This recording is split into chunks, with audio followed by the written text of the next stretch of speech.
हिंदू धर्म ग्रंथ श्री कृष्ण की लीलाओं से भरे पड़े हैं।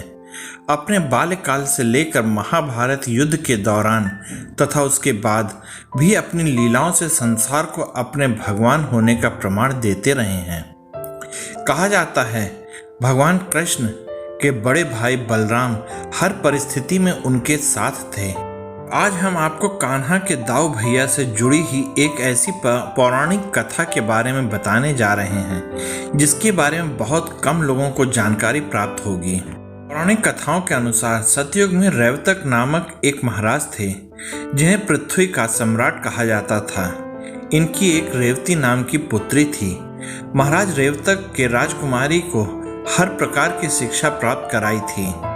रेवती के युवावस्था होने पर महाराज ने पृथ्वी पर उसके लिए योग्य वर की तलाश शुरू कर दी, परंतु वे अपनी पुत्री के लिए एक योग्यतम वर ढूंढने में असमर्थ रहे और निराश हो गए। जब बहुत ढूंढने पर भी रेवतक अपनी पुत्री के लिए योग्य वर नहीं ढूंढ पाए तो तब अंत में उन्होंने ब्रह्मलोक जाने का निश्चय किया ताकि वे स्वयं ब्रह्मा जी से रेवती के वर के बारे में कुछ पूछ सकें।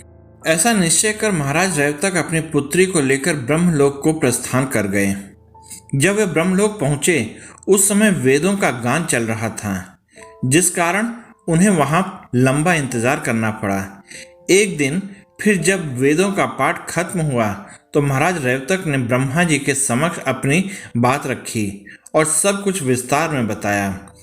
जब ब्रह्मा जी ने महाराज की व्यथा सुनी तो वे मुस्कुराने लगे और उन्होंने बताया कि हाँ, मैंने पृथ्वी पर आपकी पुत्री के लिए कोई योग्य वर नहीं बनाया है, परंतु जब आप यहाँ पर मैं इतने दिन रुके हैं तो पृथ्वी का समय बदल चुका है।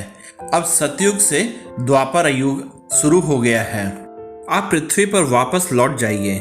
वहां पर श्री कृष्ण के बड़े भाई बलराम आपकी पुत्री रेवती के लिए योग्य पति साबित होंगे। रेवती के लिए योग्य एवं भगवान वासुदेव का स्वरूप बलराम जैसा वर पाकर महाराज रेवतक बेहद प्रसन्न हुए और रेवती को लेकर वापस भूलोक पधार गए। परंतु जब वे पृथ्वी पर पहुंचे तो आश्चर्यचकित रह गए, क्योंकि वहां मौजूद मनुष्य तथा अन्य जीव जंतु बहुत छोटे आकार में दिखे। कुछ देर वे सोचते रहे कि ये कैसे हुआ। उस समय उन्होंने वहां मौजूद मनुष्यों से वार्तालाप की तो पता चला कि यह द्वापर युग चल रहा है। सतयुग में मानव की ऊंचाई 21 हाथ, त्रेता युग में 14 हाथ और द्वापर में मनुष्य के शरीर का आकार 7 हाथ है। यह सुनकर वे घबरा गए और श्री कृष्ण के भाई बलराम के पास गए और उन्हें ब्रह्मा जी द्वारा बोली गई बातों की हकीकत बताई। बलराम जी मुस्कुराए और महाराज से कहने लगे, जब तक आप ब्रह्मलोक से लौटे हैं तब तक पृथ्वी पर सतयुग व त्रेता नामक 2 युग गुजर गए। इस समय पृथ्वी पर द्वापर युग चल रहा है, इसलिए यहाँ पर आपको छोटे आकार के लोग देखने को मिल रहे हैं।